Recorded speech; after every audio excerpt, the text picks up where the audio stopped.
Good morning, Kara. How are you?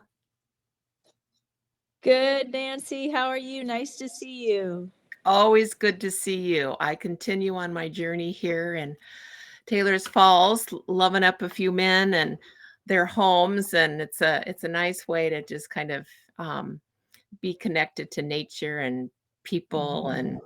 and be of service in the way that brings me satisfaction. Not all my work is so tangible. But when Sure. you clean out a room or clean out a closet or whatever, it's tangible. That's right. You see your progress. It's visual. You can see a beginning and an end. Yes, very satisfying, especially Yes. when your car is full of things to take to the Goodwill. Oh, yeah. That feels good, doesn't it? A sense of accomplishment. But, I am so looking forward to having this conversation with you because your sermon this week is about kind of exploring that unseen and those the unseen divinity and the unseen connections to, like, all things nature. So, Mhm. it was just a pleasure to read your sermon, and it Mhm. had got me thinking about a couple of things I'd love to explore with you. Sure. Let's do it. So,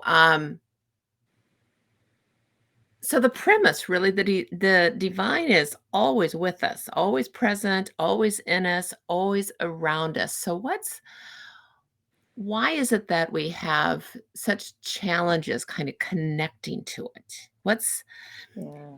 if it's omnipresent, right? Why do Right. we have such a challenge?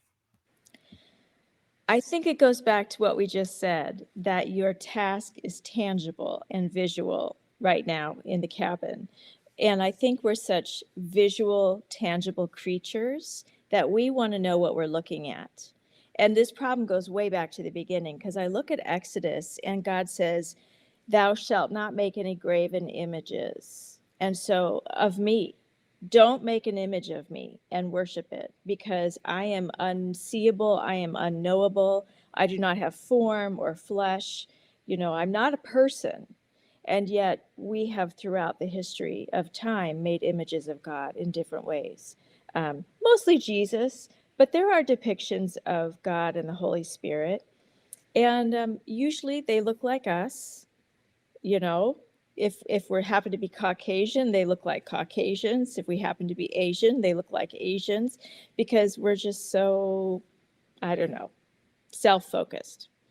But so I think that is a hang up for us because we want to see what God looks like. So some of my favorite depictions of God and the Holy Spirit are ones that are completely counter to my intuition. For example, there's a movie out there that we don't need to get into, but it depicts God, Jesus, and the Holy Spirit. And God is an African American woman. The Holy Spirit is an Asian woman, and Jesus is a Middle Eastern man, which of course is accurate. But it just kind of shakes up the foundations of who we imagine God to be. So the truth is, we have to be okay with not knowing, and Mhm, we have to be okay with believing where we cannot see, and that's mm, really hard for us mhm. because we want to be able to say, "Oh, God looks like this coffee cup. Now I can worship God." But God is everywhere and in everything, and so we need to be more open-minded and willing to accept that we can't maybe understand. Mhm. I love that. I don't know where I picked this up along the way, but I find myself reminding me of it and others of it, that sometimes the most sacred space is in the in between. Ooh, I like that. That just kind of back to our physical realmness hang up, that we're done with one thing and the Hmm. next thing hasn't emerged, Right. right? Um, but what do you think about that notion of that sacred space kind of being in those quiet, in between, not much is happening moments? Yeah.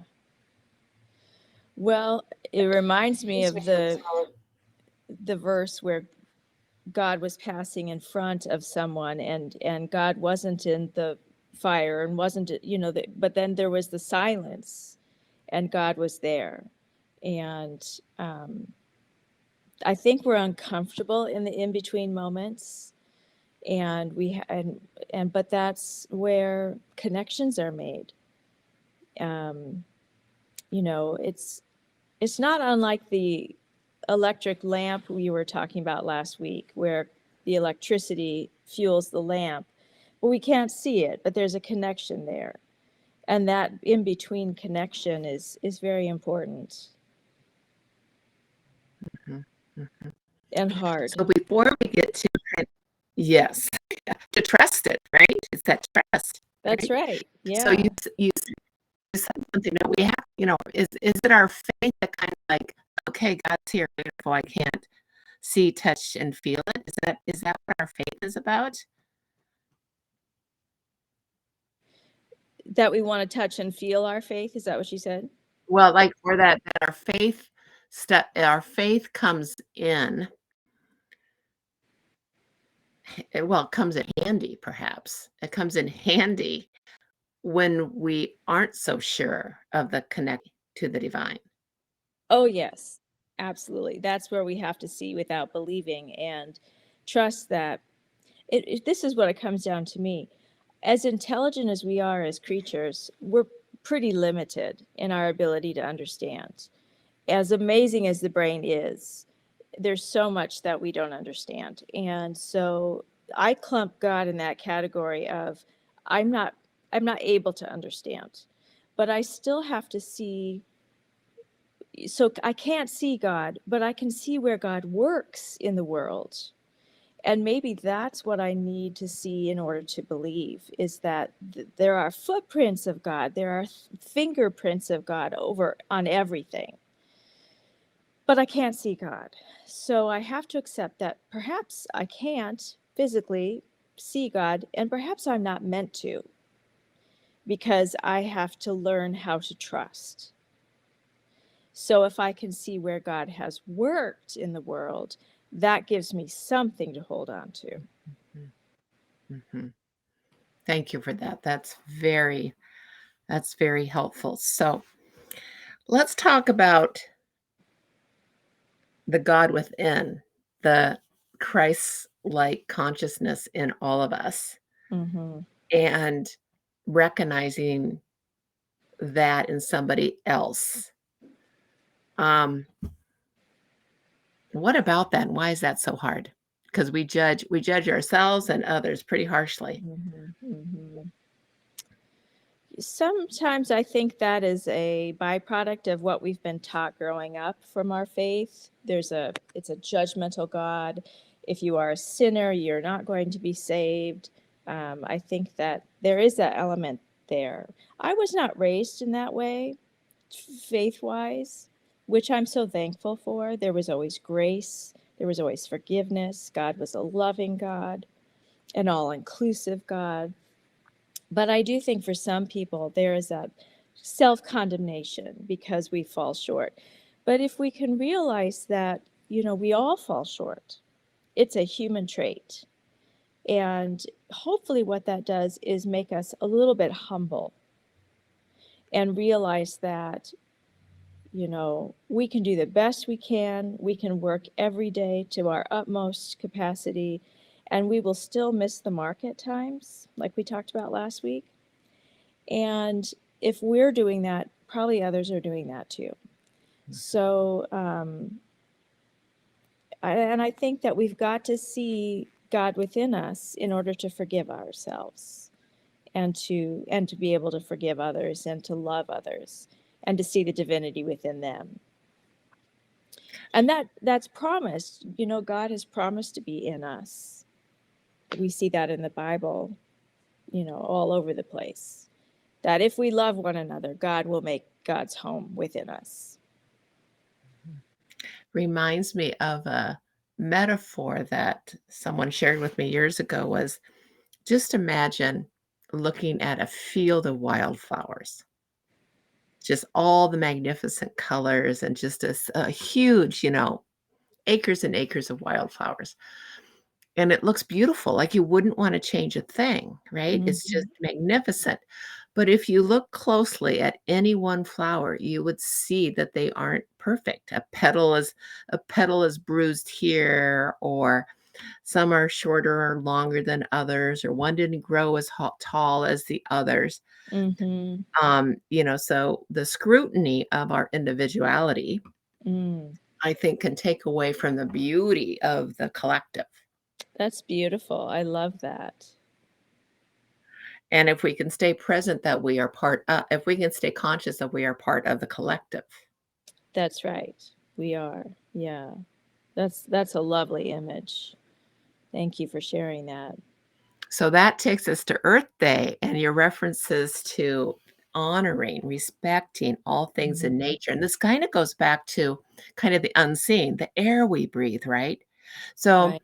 I'm working on a project right now about employee health and well-being.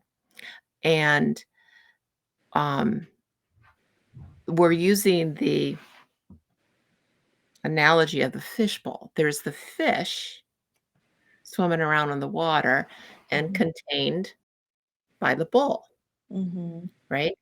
Now, the fish can only do what the fish can do. It can eat when it's fed. It can choose to swim around the little structures that are in it. It can sleep when it's tired and things like that.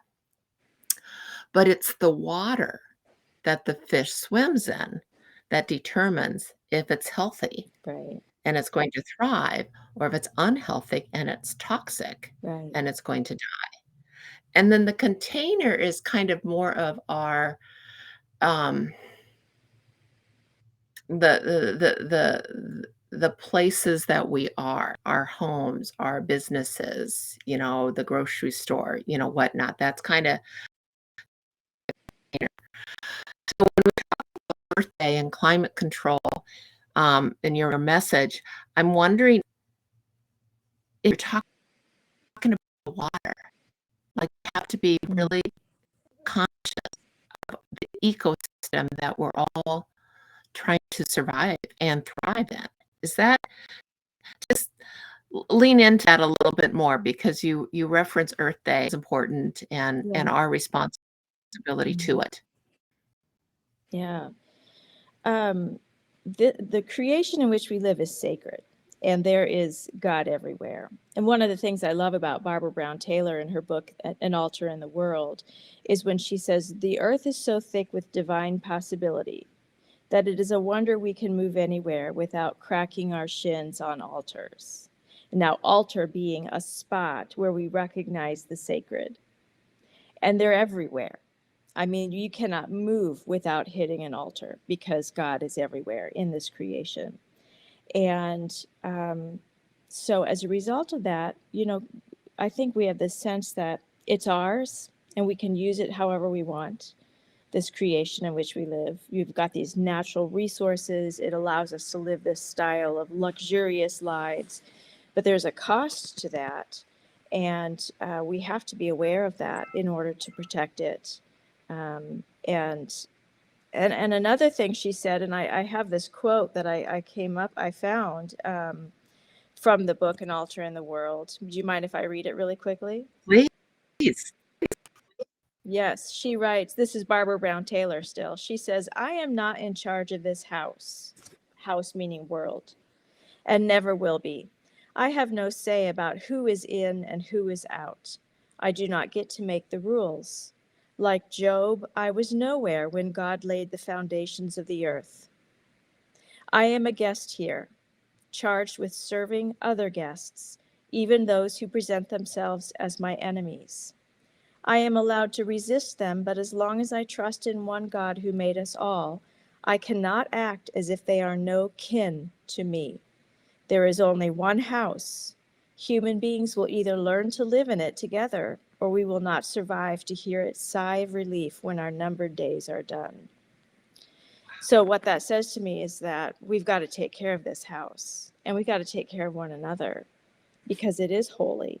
And it's been given to us not to have dominion over in the sense of control and power, and I will use it to whatever end I want to use it, but as a responsibility to care for it.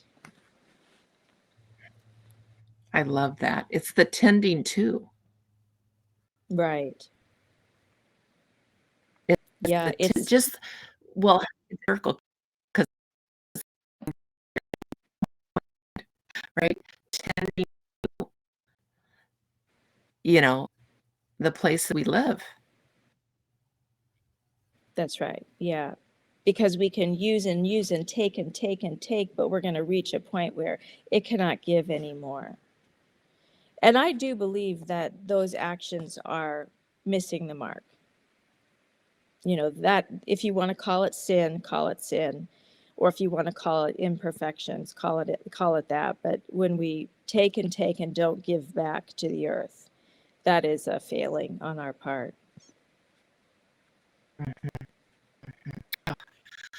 Well, Karen, such a beautiful message at such an important time, especially as spring is about spring, is that it reminds us that Mother Nature's in charge.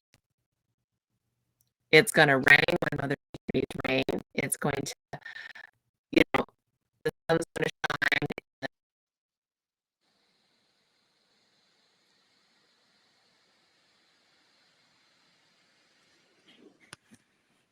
I think we lost our connection. Nancy's in the woods of Wisconsin, and the connection isn't the best. But we had a good conversation. I hope that you enjoyed it. Let's see if she can get back on here. Mary will edit. There you are. Hi, Mary will edit these little things. I'm going to say that what you just referenced is also a really good reminder of Mother Nature's in charge.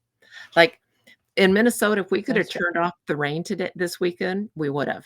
But clearly, Mother Nature's like, it's going to rain for a few days, people. That's right. That's right. We're not in charge. We're not in charge of this house. We'd like to think we are. And wouldn't that be nice? But, most of the time I think I wouldn't want to be in charge. Oh. The responsibility are overwhelming, right? And that would be crushing. We can each do our part. That's right. Well, I always learn so much from you, Kara. Thank you, deeper into your sermon. And I from you. So, friends of First Presbyterian Church, thank you for engaging in this conversation with Kara today. You can join us in person at 10 a.m. In the sanctuary or online via our website. So please take good care of you so you can take good care of others well.